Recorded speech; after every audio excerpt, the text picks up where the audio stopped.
Assalamualaikum warahmatullahi wabarakatuh. Saya Muhammad Kamal Syarbin Subari dan memegang kad matrik AB20028.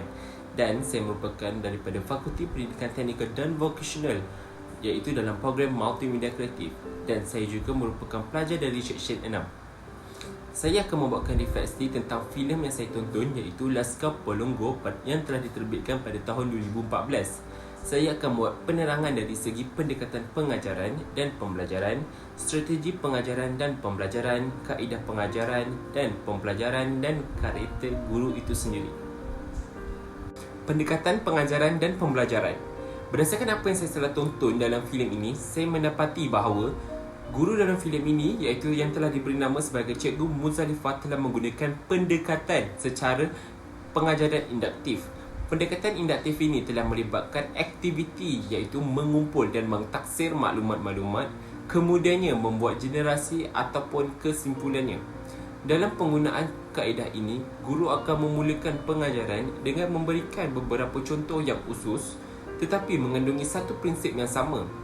Berdasarkan kepada contoh-contoh yang telah diberikan, murid-murid dibimbing secara pemikiran, mengkaji, mengenal pasti dan mentaksir maklumat yang terkandung dalam contoh-contoh khusus tersebut. Lalu, pembuat generalisasi ataupun kesimpulan daripada tajuk tersebut. Hal ini dapat dilihat pada minit 13.31 saat, di mana guru di SMK Tunas Harapan Berintung telah mengajar dengan menggunakan peta dan memanggil salah seorang para pelajarnya untuk menjawab pertanyaan tersebut. Guru telah menyediakan contoh-contoh persesuaian supaya murid dapat diasah kemahiran pemikirannya sendiri. Beliau juga telah menggunakan teori behaviorisme kerana guru sentiasa mengajar menggunakan persekitaran yang ada supaya mudah difahami oleh para pelajar dan mengutamakan pengukuran terhadap para pelajar. Teori humanistik, iaitu bergantung pada emosi dan persekitaran dan memotivasikan para pelajar untuk belajar meskipun dalam keadaan kurang kemudahan infrastruktur di dalam kelasnya ataupun di persekitaran sekolahnya itu sendiri. Seterusnya adalah strategi pengajaran dan pembelajaran. Bagi strategi pula, saya telah mendapati bahawa strategi yang telah digunakan dalam cerita ini adalah berpusatkan pada murid, dan juga guru ini telah menggunakan strategi perpusatan bahan. Strategi ini berpusatan murid dapat melibatkan diri secara aktif. Di bawah strategi perpusatan kepada murid, murid memainkan peranan yang penting dalam proses pembelajaran. Mengikut strategi ini, murid digalakkan untuk melibatkan diri mereka secara aktif dalam aktiviti pembelajaran mereka di dalam kelas. Di dalam bilik darjah, guru merupakan seorang pemimpin yang memandu murid bagi menjalankan aktiviti pembelajarannya, sama ada secara berkumpulan ataupun secara berindividu. Dalam proses pengajaran dan pembelajaran, lebih banyak aktiviti diperuntukkan kepada aktiviti pembelajaran murid. Kaedah secara kumpulan, lawatan, permainan, simulasi ataupun main peranan dan pengajaran individu adalah kaedah yang menjadi pertimbangan semasa menggunakan strategi pemusatan murid, terutamanya dalam murid di dalam kelas. Dalam hal ini telah dibuktikan dalam minit ke-19.10 saat, di mana guru ini juga telah menggunakan pemusatan bahan, di mana ianya telah menggunakan alat sempua untuk mengajar subjek matematik. Dengan penggunaan strategi ini, guru telah menyampaikan pembelajaran dengan lebih mudah, menarik serta berkesan, manakala murid pula akan lebih memahami pelajaran dengan lebih bermakna serta menjalankan aktiviti pembelajaran dengan secara sendiri ataupun secara berkumpulan tanpa kehadiran seorang guru di dalam kelas tersebut.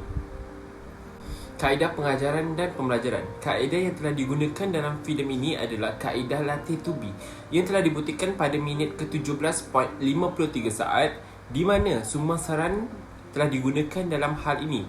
Ini kerana kaedah latih tubi adalah bertujuan untuk menyediakan latihan dan meneguhkan lagi secukupnya ilmu yang ada kepada murid dan tentang sesuatu pembelajaran spesifik supaya mereka secara automatik boleh menyebut atau mengingati semula maklumat yang telah disampaikan oleh guru apabila ditanya di dalam kelas. Kaedah sumasaran ini juga dapat dibuktikan pada minit ke-46.43 saat. Hal ini adalah bertujuan, sumasaran adalah untuk menggalakkan lagi murid untuk menggunakan imajinasi mereka sendiri secara kreatif dan inovatif. Teknik pengajaran dan pembelajaran. Teknik yang telah digunakan adalah lebih kepada penyelesaian masalah, iaitu pada minit ke-17.43 saat, di mana guru telah membuatkan satu aktiviti penyelesaian masalah, iaitu dengan mengadakan kuis dan soal jawab. Kaedah eksplorasi, iaitu penemuan bertujuan adalah untuk meningkatkan pembelajaran murid melalui penemuan kendirinya sendiri. Peranan guru adalah menyediakan peralatan tertentu. Murid akan dibenarkan menggunakan alatan-alatan kesukaan masing-masing dengan pemantauan rapi daripada seorang guru tersebut.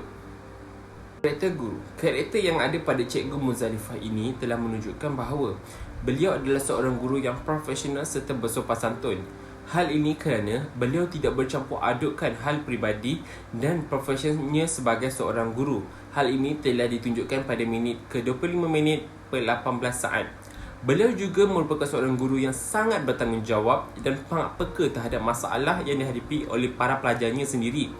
Walaupun sering dipaksa untuk berpindah ke sekolah lain, namun hatinya murni tetap di Sekolah Tunas Harapan tersebut bersama para pelajar di kampung di situ.